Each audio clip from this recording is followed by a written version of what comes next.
ulit sa aking YouTube channel, Quezon Province Realty TV. Okay po, ako po ulit ang inyong site locator, si Miss Geraldine Villarasa. Andito pa rin po ako sa bayan po ng Tagkawayan, Quezon. Meron na naman po akong ilolocate na isang property. Siya po ay 1 hectare. Then yung pong 1 hectare na yon, mula po dito sa barangay road na to na tinututukan ng aking camera hanggang dun sa property ay lalakarin po namin na nasa 4 minutes. Then yung pong right of way, wala na po tayong problema kasi sagot na po siya ni seller. Mula naman po doon sa town proper ng Tagkawayan, Quezon hanggang dito po sa kinatatayuan kong to, may layo po siya na 15 kilometers. Okay po, tara po at papasukin po natin yung right of way na kinikwento ko sa inyo at ipapakita ko na rin sa inyo ang 1 hectare dito sa Tagkawayan, Quezon na murang-mura lang po. Okay po, tara po at papasukin po natin yung right of way na binabanggit ko sa inyo. Pantayin naman po siya dito. Kaya po hindi po hassle yung paglalakad namin. Then yung paggawa nga po nito ng kalsada ay 3 meters ba, Mayan? Okay, pasok po ang 4 wheels sa ibibigay na right of way. Okay guys, ito na po yung 1 hectare na sinasabi ko sa inyo. Ayan. Nung pong nakaraan kasi pinalinisan po ito nung aming mga kasamang agent. Sabi ko po linisan itong area kasi talagang makikita naman po ninyo ay pulos po siya damo. Napakamura po ng 1 hectare na to. Ito po ay 400,000 pesos lang po. Siya po ay nakapaloob sa 5 hektarya. Then ikakat lang po yung 1 hectare para po dun sa ipinagbibili ni seller.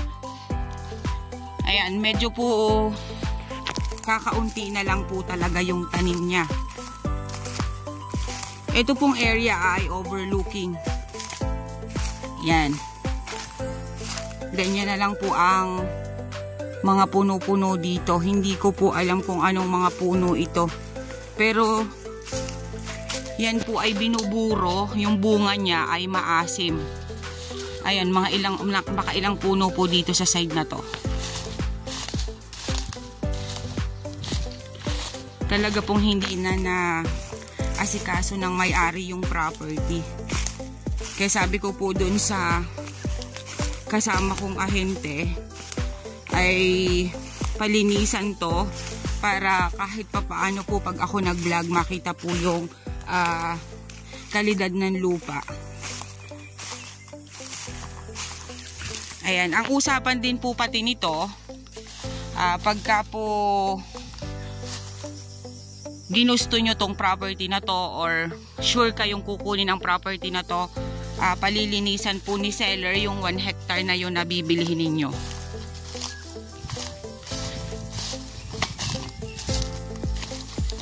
Ayan, may nakita na po ako dito ang batino sa side na to. Nyog, wala po akong nakikitang mga nyog. Halos kugunan nini, no? Pero maganda po yung kalidad ng lupa niya.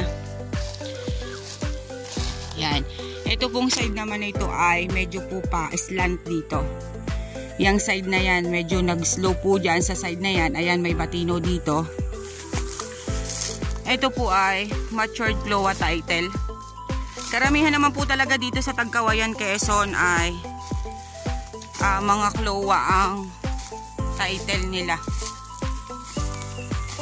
Ayan, ito pa po ang side ng property. Ayun, may mga batino pa rin po dun sa part na yon. Basta yung pong binanggit ko po sa inyo kanina, if ever po na nagustuhan nyo yung property, ay ipapalinis po ni seller yan. Yan 1 hektarya na yung ibinibenta niya.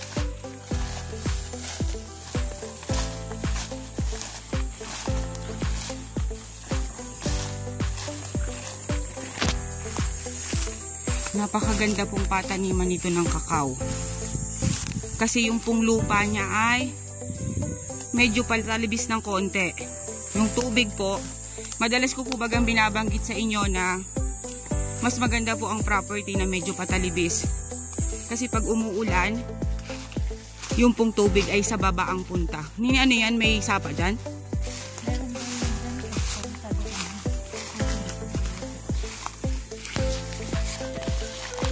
Yan pong side na yan, kasama pa rin po yan sa 1 hectare na sinasabi ko sa inyo. Then, pababa dito nini. Yan, dito po ang boundaries. Ang 1 hectare naman po ay 10,000 square meter. Kaya malaki din po siya. Ayan, dito po sa side na to ay umislope po siya ng konti. Okay po, ito pa rin po yung kabilang side. And may konti namang nyog.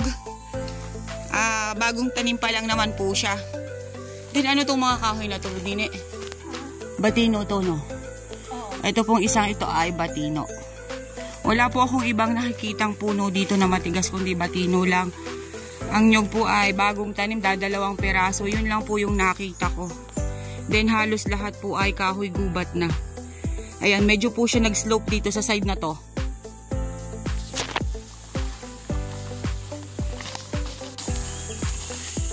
Nag-effort talaga sila Kuya Danilo, no? Oh. Ayan, batino again dito sa side na to.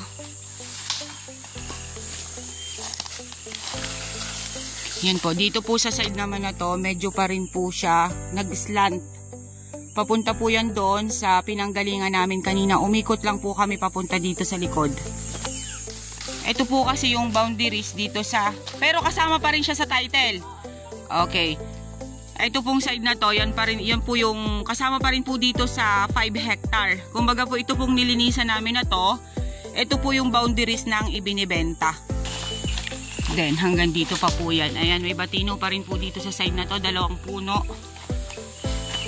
Ito po ang boundaries. Papunta na po yan doon. Basta po ikakat lang po yung 1 hectare. Mula po doon kanina sa inumpisahan ko hanggang dito po sa likod na pinuntahan ko, 1 hectare lang po ang ibibenta ng seller doon sa 5 hectare. Okay guys, sabihin nyo na po ang property namin. Dito po ito sa Tagkawayan, Quezon. 1 hectare with right of way. Nasa 200 meters. Sagot na po ni seller. 400,000 ang price niya. Then kung kayo po ay interesado dito sa property, palilinisan niya po yung 1 hectare na yon, tatabasan niya po ng buo yung 1 hectare. Okay po, avail nyo na po ang property namin. Ako po ulit ang inyong site locator. Muli po ako maglalambing. Paki-like and share po ng aking mga videos. At yun pong makokontak nyo po sa WhatsApp at Viber. Yan po ang number ko, yung nandyan po sa screen nyo.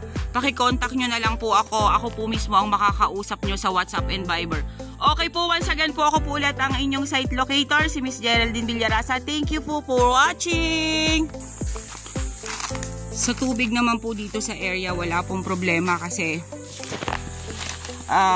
madalas po dito sa Tagkawayan is nagpapatusok na lang po siya para may makuhang tubig. Maamo naman po ang tubig dito. Ito nini, kasama pa to. Yan, kasama pa rin po yan.